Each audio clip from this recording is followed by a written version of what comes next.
Writing clear technical instructions, a technical writing workshop at Vertex Industries. Dr. Elena Moretti, a technical communication consultant, is leading a session on writing effective instructions. Participants include technical specialists from various departments. Good morning, everyone. Today we're focusing on writing clear technical instructions, one of the most common and critical types of technical writing you'll produce. Before we dive into specific techniques, I'd like to start with an exercise. I've placed two sets of instructions on your tables, both explaining the same procedure for calibrating a pressure sensor. Take a few minutes to review both versions and note the differences. The first version is much longer and uses a lot of passive voice. It says things like, "The power should be disconnected," instead of telling you directly to disconnect the power.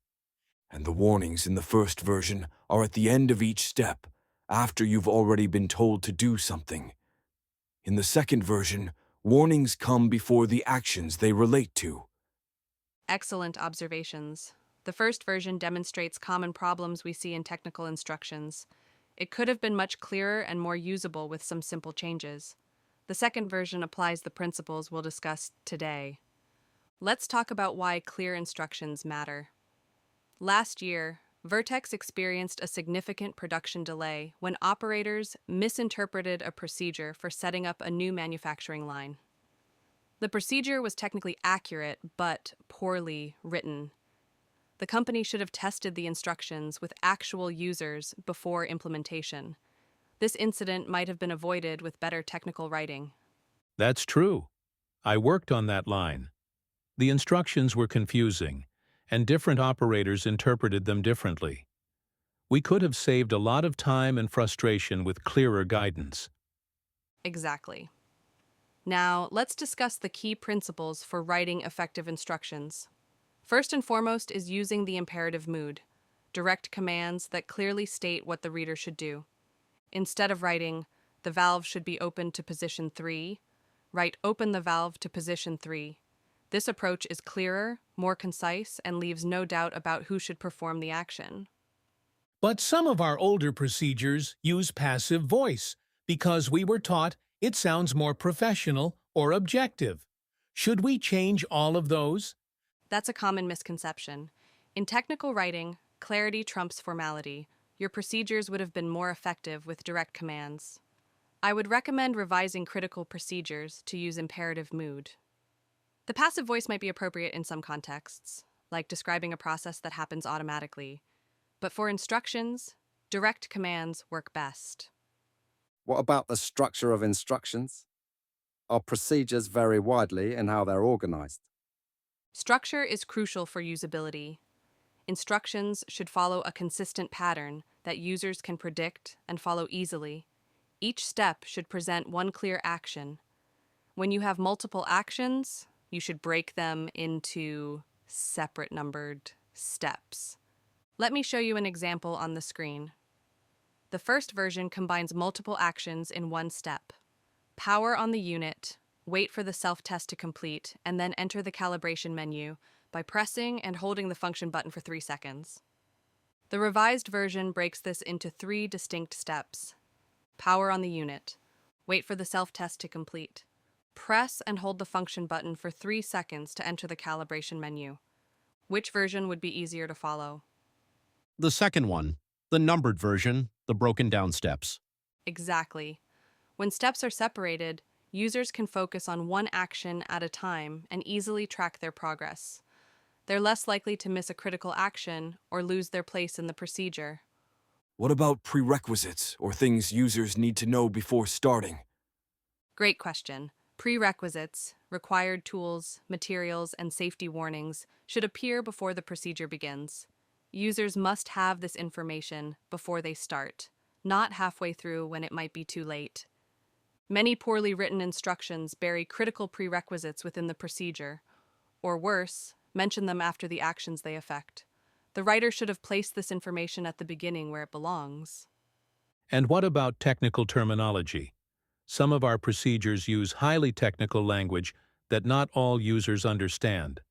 Technical terminology needs careful handling. When writing for specialists, you can use technical terms they'll understand, but you should still define any terms that might be unfamiliar or ambiguous. For mixed audiences, you might have defined technical terms more clearly or provided a glossary. Remember that even experts might have different understandings of certain terms. One department might have used a term differently than another, causing confusion. Consistent terminology is essential across all your documentation. Our procedures could definitely be more consistent.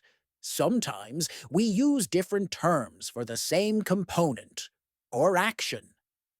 That's a common issue. Organizations should develop a terminology database or style guide to ensure consistency. Without this, writers might have created unnecessary confusion by using multiple terms for the same concept. Now, let's talk about visual elements. Instructions often benefit tremendously from visual support. Complex procedures would have been much clearer with diagrams, photographs, or illustrations showing key steps. For example, look at these two versions of a component installation procedure. The text-only version requires users to visualize spatial relationships from verbal descriptions. The illustrated version shows exactly how components should be aligned.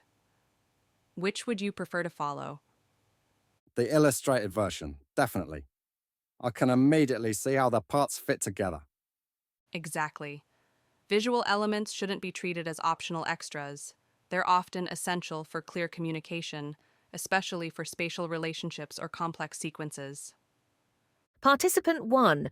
What about testing? How do we know if our instructions are actually clear? Testing is crucial but often overlooked. Many organizations publish instructions that haven't been tested with actual users.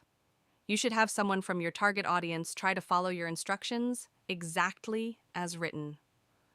Watch them without intervening and note where they hesitate, make mistakes, or misinterpret. This usability testing often reveals issues that weren't apparent to the writer. A procedure that seems perfectly clear to its author might have confusing elements that only become evident when someone else tries to follow it. We've never done formal testing like that.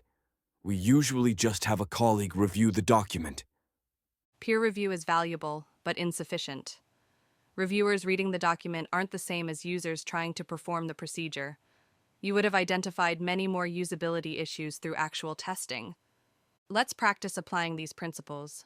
I'll divide you into small groups. Each group will revise the problematic instructions sample on page 4 of your handout. Apply the principles we've discussed. Use imperative mood for actions. Place warnings before affected steps. Break complex steps into simpler ones. Clearly identify prerequisites and required tools. Consider where visual elements would help. Use consistent, clear terminology. You'll have 15 minutes, and then we'll compare your revisions. Groups work on the exercise. Dr. Moretti. Time's up. Let's have each group share their revised version. As we review these, notice how different groups might have approached the revision differently while still applying the same principles. Groups share their revisions. Dr. Moretti. Excellent work. I'm impressed by how much you've improved the clarity in just 15 minutes. Imagine the impact if you applied these principles to all your technical documentation. To summarize what we've covered, effective instructions use imperative mood, present one action per step, place prerequisites and warnings before they're needed, use consistent terminology, incorporate helpful visuals, and undergo usability testing. Remember that clear instructions aren't just about good writing. They're about safety, efficiency, and quality. When instructions are unclear, people might have performed procedures incorrectly, leading to errors, delays, or even safety incidents. For your next steps, I recommend reviewing your most critical procedures first. Those would have benefited most from applying these principles. Focus on procedures that are used frequently, have safety implications, or have caused problems in the past. Any questions before we move to the next topic?